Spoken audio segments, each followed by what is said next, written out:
Magandang araw po sa ating lahat mga kapatid na sumusubaybay sa ating prayer and fasting daily devotion gabi-gabi. Salamat sa ating Panginoon na ako po ay pinagkaluban uli ng pagkakataon upang magbahagi ng salita ng Panginoon Diyos ngayong araw na ito. At nagpapasalamat po ako sa Lord dahil araw-araw tayong iniingatan, ginagabayan at pinoprotektahan. Salamat sa ating Panginoon Diyos. Ngayong araw pong ito ay tayo po ay magbubulay-bulay ng kanyang salita at ating pong pakikinggan ang salita ng Panginoon. Bago po ang lahat ay manalangin muna po tayo mga kapatid. Ama, salamat po sa araw na ito, Lord, sa pribilehiyo na binigay niyo po sa akin upang magbahagi ng salita mo. Salamat po sa iyong kabutihan. Patuloy ka naming itinataas, sinasamba, pinupuri, Lord, pinasasalamatan.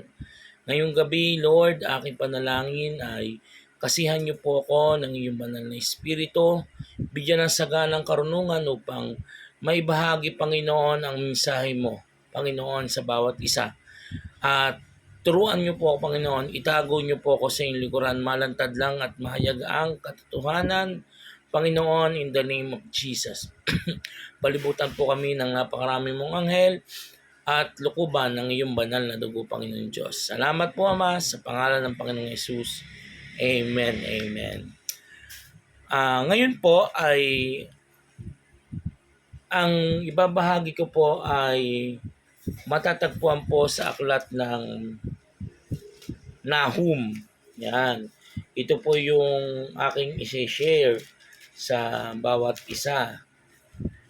At alam naman natin na ang Diyos ang ating kanlungan at patuloy na tayo iniingatan ng ating Panginoon. Sa araw na ito ay patuloy nating pagbubulay-bulayan ng kanyang salita. Amen po. Ngayon po ay nasa season 38 na tayo ng ating prayer and fasting daily devotion. Ang aking pong verse na babasahin sa inyo, ito po tayo magpo-focus at dito po tayo magbubulay-bulay. Pakinggan nyo pong mabuti. Ang sabi po dito po sa aklat ng Nahum 1, Kabanata 1, talata 7, ang sabi po dito, si Yahweh ay napakabuti, mabuti ang Diyos, matibay na kanlungan sa panahon ng kaguluhan, mga nananalig sa kanyang inaalagaan. Amen. Napakabuti po ng ating Panginoong Diyos. Nabasa na po natin ang mensahe ng Panginoon. Bago po ang lahat, ito pong Nahum, ito po ay si Propeta Nahum, ay isang aklat ng paghatol ito na talagang para magkaroon ng paghayag upang ibagsak ang lungsod ng Nineveh. Bago po ito, mayroon pang isang propeta po ang nauna dito sa papunta po sa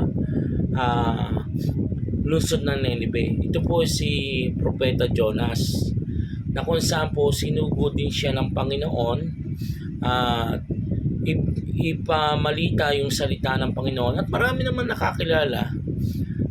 Sa gayon lang ay nung tumatagal ng panahon ay marami po ang tumalikod na sa Panginoon.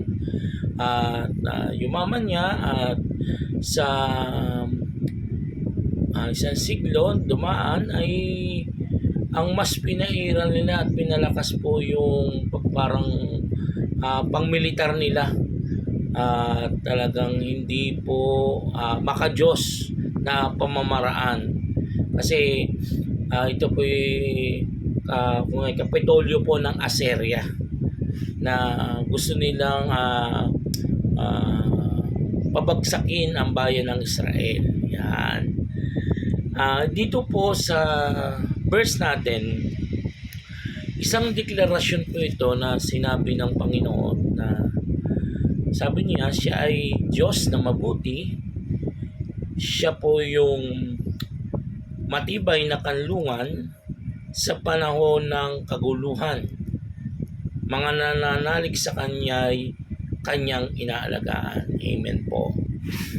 At si Propeta Nahum po ay, ang kahulugan nito ay, sa kanyang pangalan ay kaaliwan o aliw.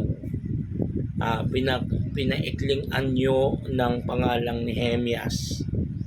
At ang lusod po ng Kapernaum ay, ito po ay nanggaling sa pinagmulan nito ay sa Nahum. Yan. Isang aklat ng paghatol ang propeta, ang aklat ng Nahum. Ang aklat na ito ay karugtungan ng aklat ni Jonas. Okay. Ngayon po, dito po, kung mababasa po natin, unang kabanata pa lamang po, pinakita na po ng Diyos yung puot niya sa puot ng ni Yahweh sa Nineveh. Amen po.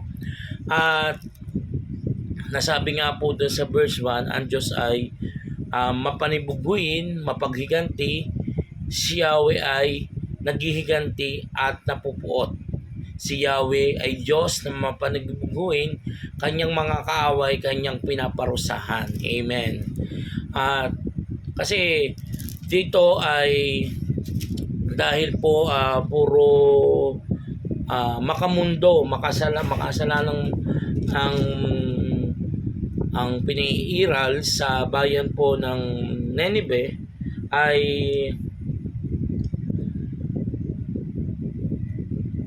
nandun po yung hatol ng Diyos sa isang malupit na mapagmataas na bansa. Ito po yung Nineveh. Amen po. Kasi kung mapapansin, sabi dito, siya yung tao, siya yung Diyos na mabuti. Amen? Matibay pong kalungan sa panahon ng kaguluhan. Mga nananalig sa Kanya ay Kanyang inaalagaan. Dito po ay nagbabalak po na, sabi nga, talagang gusto ng bayan ng Nineveh na pabagsakin ng Israel. Ngayon ay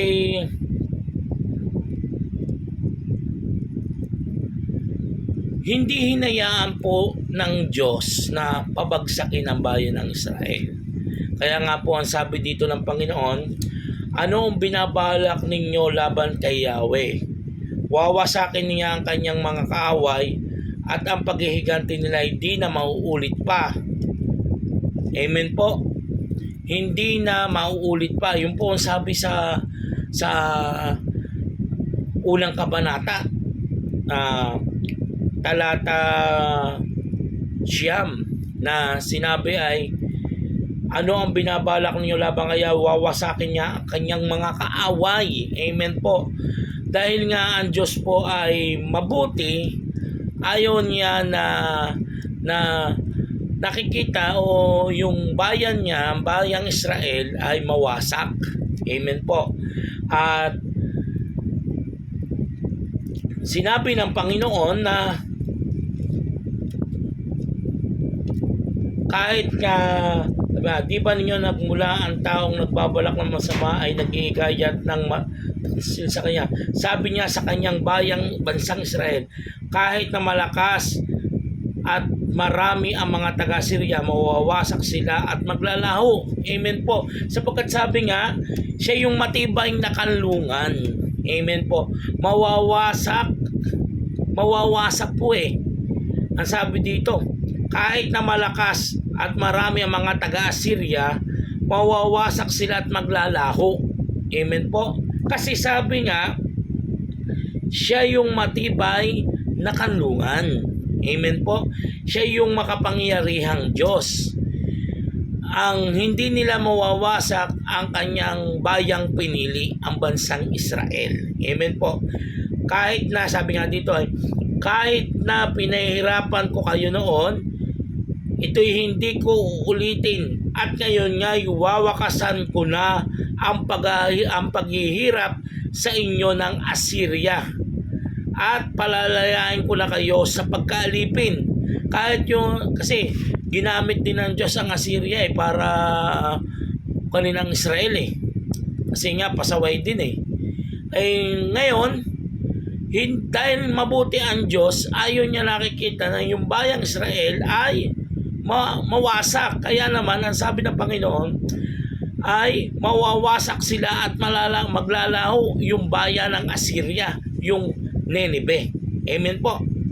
Kaya nga, ang sabi ng Panginoon, at ngayon nga, wawakasan ko ang paghihirap sa inyo ng Assyria at palalayain ko na kayo sa pagkaalipin. Amen po. Yan po ang pagkasabi ng Diyos. Nakikita natin po natin dito na siya ay Diyos ng mabuti. Napakabuti sa lahat. Amen. Wawakasan yung bayan na nangaapi sa bansang Israel. Amen po. Ito ang pahayag ni Yahweh. Pakinggan po natin tungkol sa Assyria, malilipol ang lahi ninyo. Amen po. Kaya nga ang aklat ng Nahum ay aklat ng paghatol. Kung hinatulan dito ng Diyos ang bayan ng Nineveh, nasabi, malilipol ang lahi ninyo, wala nang magdadala ng inyong pangalan. Wawakasan talaga Aalisin ko sa mga templo ng inyong mga Diyos ang mga imahe na nililok ng kamay. Ipaganda ko kayo ng libingan sapagkat wala kayong karapatang mabuhay. Wow! Talagang pinakita ng Diyos kung sino siya na makapangyarihan sa lahat. Kasi nga, sa halip na ang Diyos ang sambahin nila, ay yung mga ribulto, mga imahe. Ang Diyos ang sabi dito sa verse 1, ay si Yahweh ay mapanibuguin at mapaghiganti. Si Yahweh ay naghihiganti at napupuot. Si Yahweh ay Diyos na mapanibuguin. Kanyang mga kaaway, kanyang pinaparusahan. Once na hindi yung bayan na ang Diyos ang itinataas, ay wawakasan niya. Kahit anong bansa ay nasampulan itong bayan ng Nineveh. Yun, anong sabi ng Panginoon? Wawakasan. Malilipol ang lahi ninyo. Wow, talagang nakakatakot kung tutuusin. Pero sabi nga hindi ka nananalig, wawakasan ko. Kasi nga sabi, yung aalisin ko sa mga templo ang inyong mga Diyos-Diyosan, yung mga imahe na nililok, ang Diyos ay mapanibuguin. Yan. Tuloy, hindi nyo sinamba ang Panginoon, wawakasan. Sabi nga, masdan mo't dumarating na mula sa kabundukan ang tagapaghatid ng magandang balita. Nasa daan na siya upang ipahayag ang kapayapaan. Ipagdiwang ninyo, mga taga-Huda, ang inyong kapistahan at tuparin ninyo sa Diyos ang ipinangako ninyo sa Kanya. Hindi na kayo muling sasakupin ng masasama sapagkat lubusan na silang nawasak. Amen po. Ito yung hatid ni Prophet Nahum na salita. Isang propesiya na nasabi ay dumarating na mula sa kabundukan ang tagapaghatid ng magandang balita. Nasa daan na siya upang ipahayag ang kapayapaan. Ipagdiwang ninyo mga taga-Huda ang inyong kapistahan at tuparin ninyo sa Diyos ang ipinangako ninyo sa Kanya. Hindi na kayo muling sasakupin ng masama sapagkat lubusan na silang nawasak. Amen po.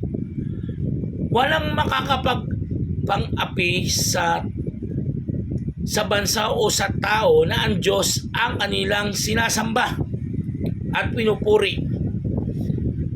At sabi ng Lord, wawasakin niya ang nanlubusan ang mga api. At ang sabi ng Lord, isang napakagandang good news, napakagandang balita na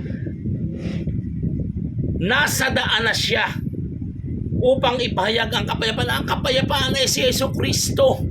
Amen po. Ang ating Diyos na makapangyarihan sa lahat.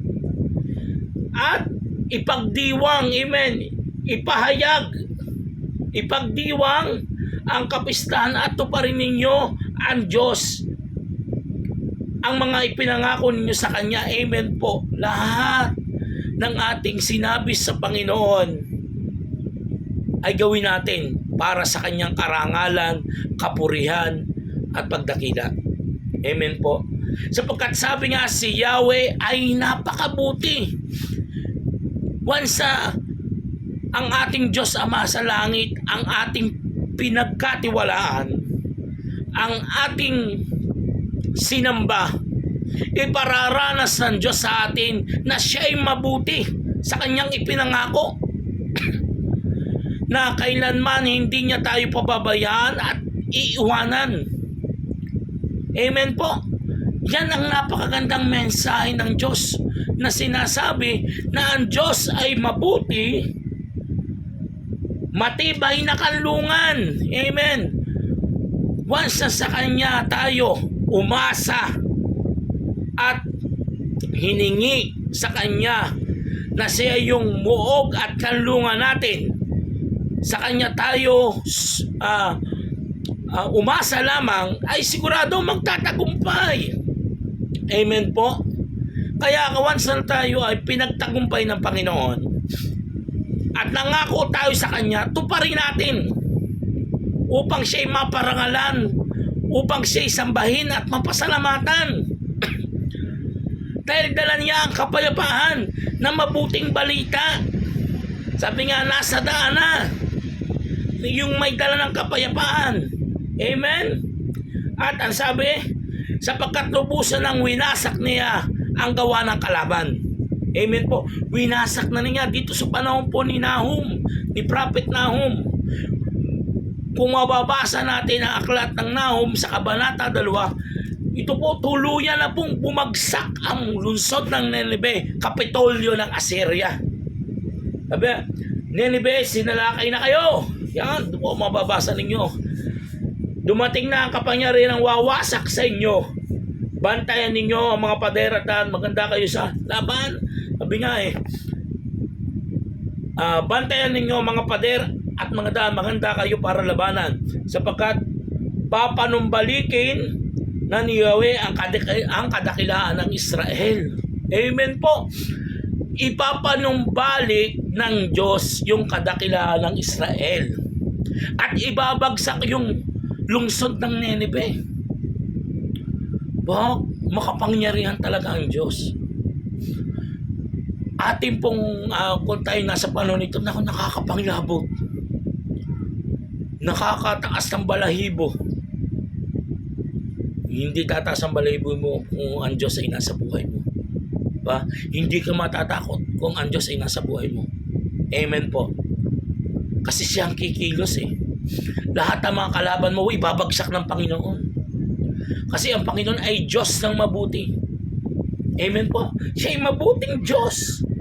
Siya yung ginagawa mong matibay na kanlungan. Kaya ang bansang Israel, ang sabi dito, panunumbalikin ang kadakilaan ng bansang Israel. Amen po.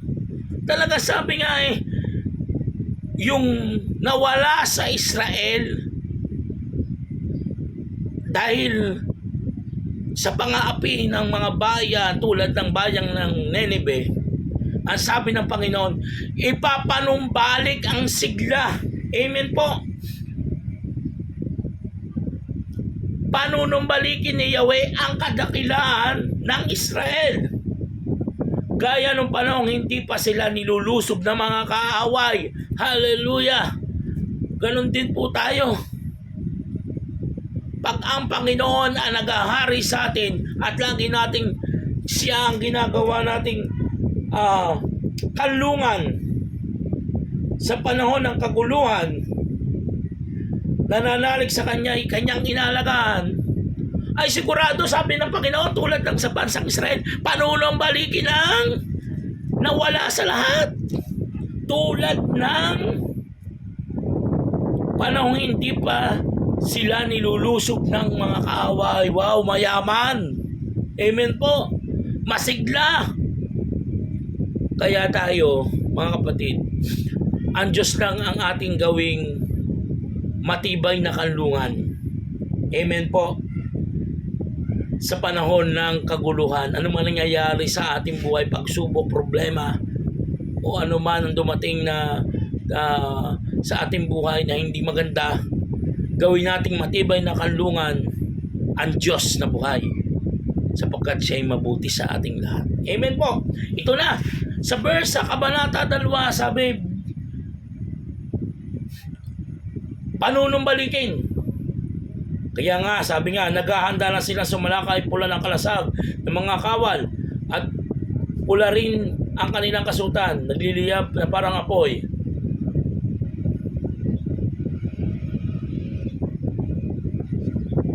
Amen. Dito, sinabi na, wasak na ang Nineveh. Amen. Doon pumababasa natin eh. Winasak na lang Israel ang Nineveh eh. Dito po sa verse 10, wasak na iniwan ng mga tao at ngayon mapanglaw na mga tao nasisindak, nanginginig. Wow, nakakatakot talaga ang kapangyarihan ng Diyos. Kasi manibiguin ng Panginoon eh. Nakakalit ang Diyos, nagngangalit. Inaapi niyo ang aking bayang Israel. Yan tuloy ang ginawa sa mga bansang hindi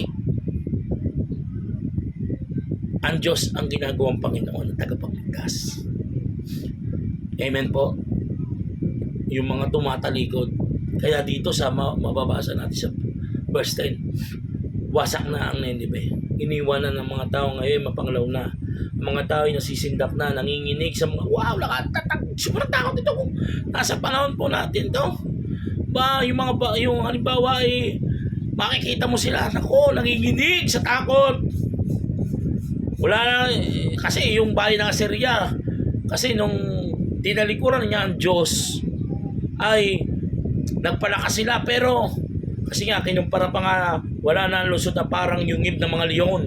Kasi pag maraming leon, maraming pangil, matatapang, ang dakong tiraan ng mga batang leon, wala na rin dakong pinagtataguan ng inahing leon.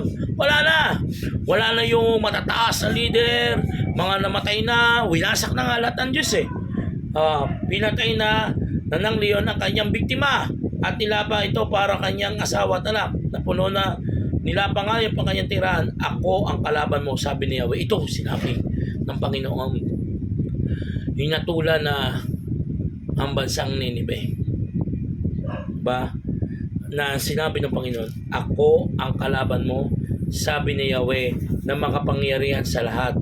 Susunugin ko ang mga karwahe, mamamatay sa digmaan, mga kawal mo, kukunin ko sa iyo ang lahat ng iyong sinamsam sa iba. Ang tinig ng iyong sugo ay hindi na maririnig kailanman. Amen. Ito po yung aklat ng paghatol. Hinatulan na ng Diyos ang bansang Nineveh, ang bayang Nineveh. Tiyak na inyong pagkawasak, lunsod ng mga sinungaling at mamamatay tao, puno ng kayamanang magnanakaw, lumalagapak na ang mga latigo, dumadaguntong na ang gulong, humahagibis na ang kabayo, rumaragasana ang mga karwahe, sumusugod na mga ngabayo, kumikilang ng kanilang espada, kumikislap na ang dulo ng sibat, nakabunto na ang bangkay, di mabilang na patay sa mga ito'y na tatalisod. Ang Nineveh ay tulad ng isang babae, mahalay na babae. Ito po, sinabi lahat ng Panginoon kung ano ang naroon sa bayan ng Nineveh. Mahalay na babae, yung at sinabi ng Panginoon, sabi nga, mapanukso at puno ng kamandag, binighani niyang ibang mga bansa at inalipin ng mga ito. At sinabi ni Yahweh, makapangyarihan sa lahat, paparusahan kita Nineveh. Yan Uhubaran kita ng makita ka ng ibang bansa dahil dito ay mapapahiya ka. Papahiya ng Lord Kasi nga, ang Diyos ay mabuti. Ayaw niya sa masama eh. At tuho pa rin ang Lord. Sabi nga eh, tatabunan kita ng dumi na gagawing hamak. Mandidiri sa iyo mga tao. Ito ang gagawin ng Diyos eh. Kakatakot. Ba, lalayuan ka ng lahat na makakakita sa iyo. Sasabihin nila, wasak na ang Nineveh. Sasabihin nila, wasak na ang Nineveh. Sino ang magmamalasakit sa kanya? Sino ang aalim sa kanya? Hindi na may pagtatanggol ng Nineveh ang kanyang sarili. Kasi nga walang-wala na. Kasi nga inalis na lahat ng Lord. Winasak lahat ng Panginoon. Kaya ang aklat ng Nahum ay ay aklat ng paghatol. Amen po. Kaya nga sabi dito, wala na po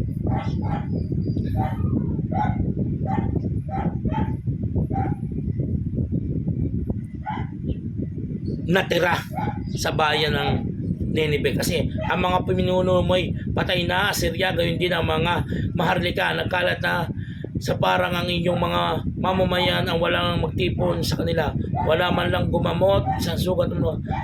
Talagang as in nawasak lahat. Amen. Sabi nga dito, sinamit mo ay natutuwa, pumapalakpak sapagkat ginawa mo silang lahat ng napakasama. Yung mga tao, kahit humingi ka ng tulong, hindi ka tutulungan. Kasi, ginawa mo ng masama. Natutuwa pa sila, pumapalakpak pa sila. Sapagkat silang lahat ng napakasama. Ginawa mo silang napakasama. Bayan ng Nineveh. Kaya winasak na ng Diyos. Kaya tayo, mga kapatid, patuloy lang nating sambahin ang Panginoong Diyos. Siya yung ating matibay na kanlungan. Amen? Siya yung Diyos na napakabuti sa lahat. At huwag nating hayaan na ang bayan natin ay matulad sa bayan ng Nineveh. Kundi gawin nating Diyos ang ating Diyos na makapangyarihan sa lahat. Sa Kanya lang tayo umasa. Sapagkat siya ay mabuti, sapagkat siya ay matibay na kanlungan sa oras. Sabi nga sa panahon ng kaguluhan, mga nananalig sa Kanya ay Kanyang inaalagaan. Amen. Napakabuti po ng ating Panginoon. At huwag nating hayaan na tayo matulad sa bayan ng Nineveh.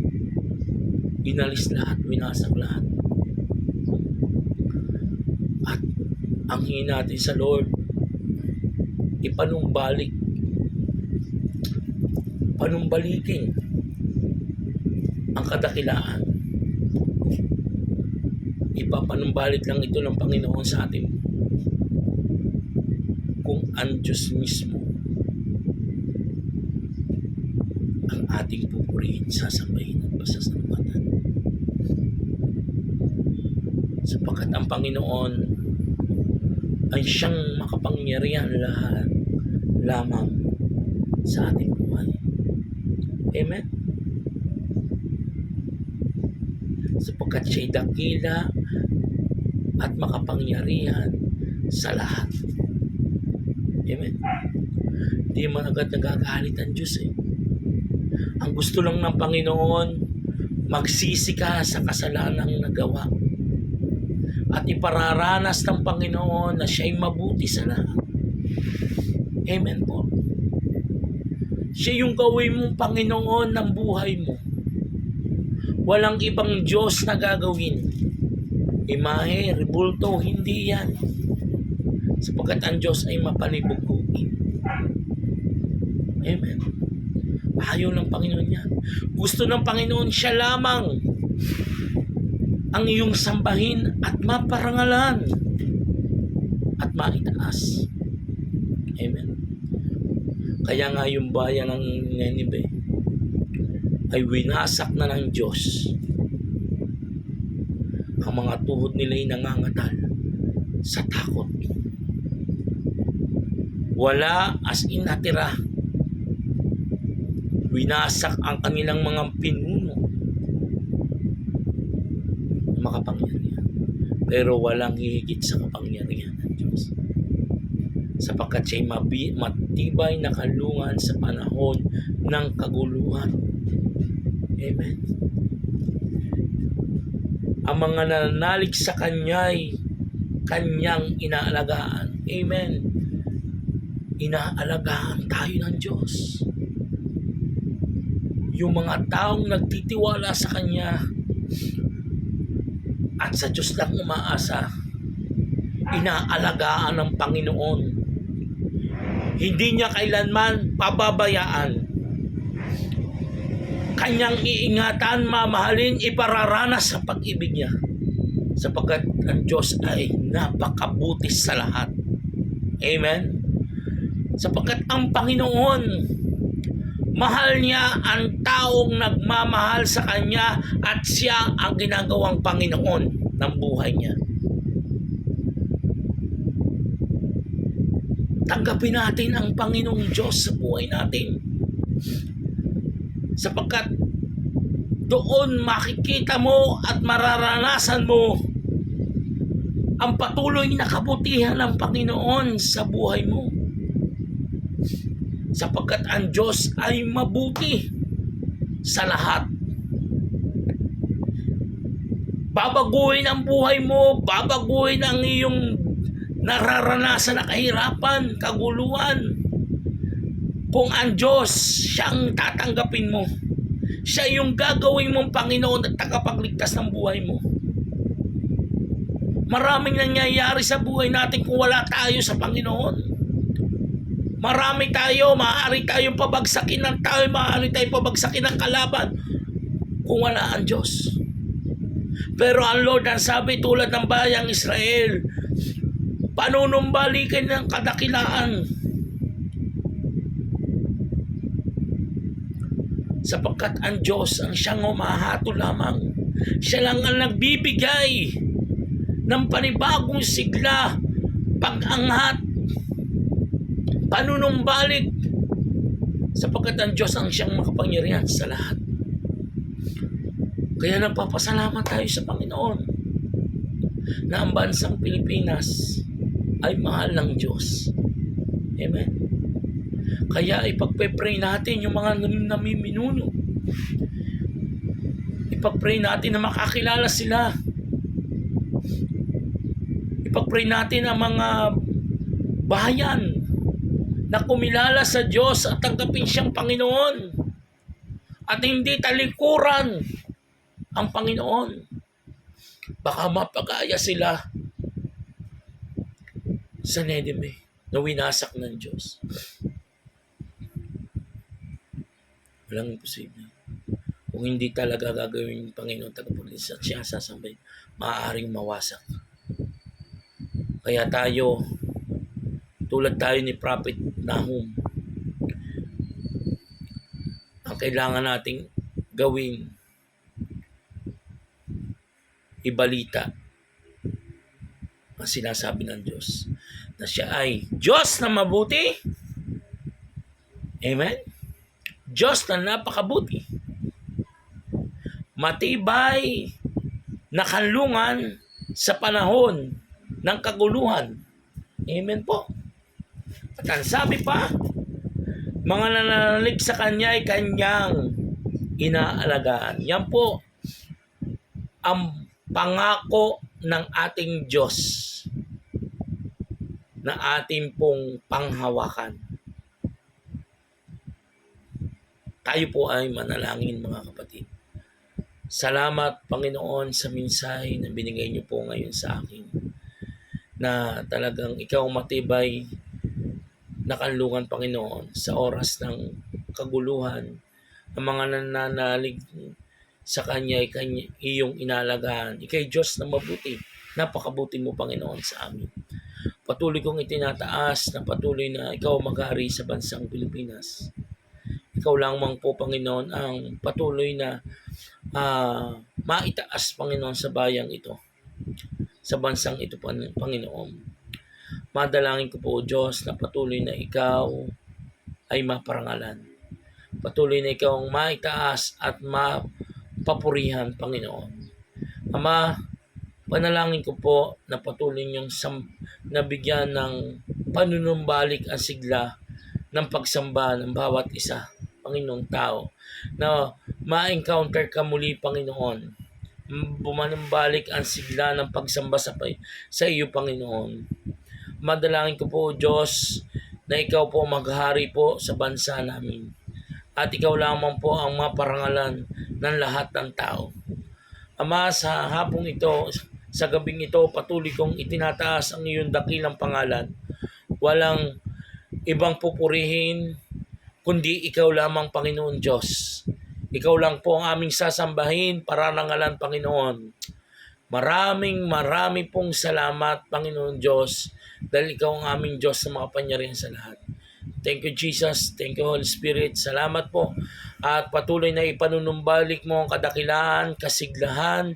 At patuloy na, sabi niya, Panginoon, may maganda kang balita na nasa daan na ang kapayapaan na sinugo mo. Kundi ito ay ang Panginoong Jesucristo na siya ang nagbibigay ng kapayapaan, kapayapaan at patuloy na kaligtasan na nagmumula sa kanya, Panginoon, na ikaw ang Diyos na makapangyarihan sa lahat.